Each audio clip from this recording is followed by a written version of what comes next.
All right, hey class. Well, let me just first address the elephant, the cute little baby in the room.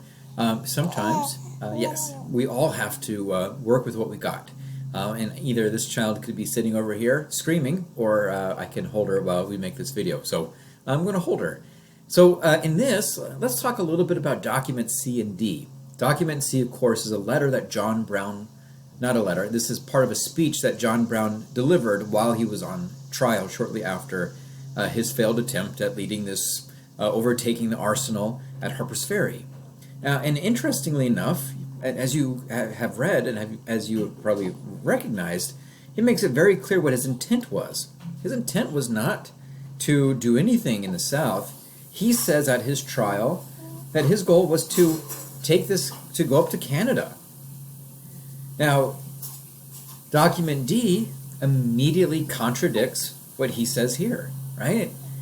In document D, which is a letter that John Brown wrote 20 days after this, his speech at his trial, we get a completely different message, not about Canada. He was going to take the guns into the South. So what are we supposed to do? Did you feel that as you were looking at this? Like every single document is contradicting it. How can one answer this question about what John Brown's true intent truly was?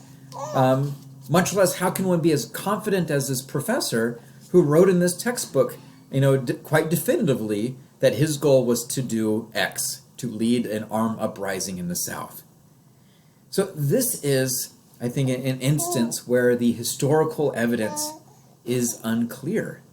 And this is something that historians have to wrestle with when trying to make an argument about the past, because it's sometimes isn't very clear.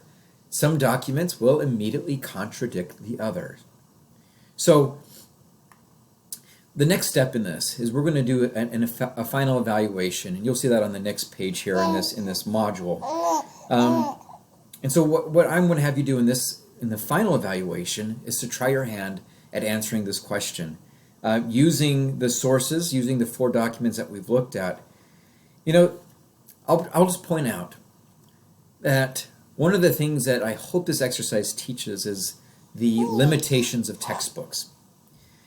Textbooks by necessity are these grand narratives, these giant stories. If you pull up one of these textbooks, these history textbooks, talking about 1,000 pages in length, and you have pictures, but it tells a oversimplified story, from A to B, from a timeline, and in so doing, it leaves out a lot of the nuance and a lot of the disagreement that's in the historical record.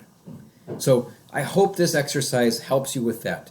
So for this final piece, the final evaluation, I'd like you to try your best at answering these questions, and then please go ahead and submit it.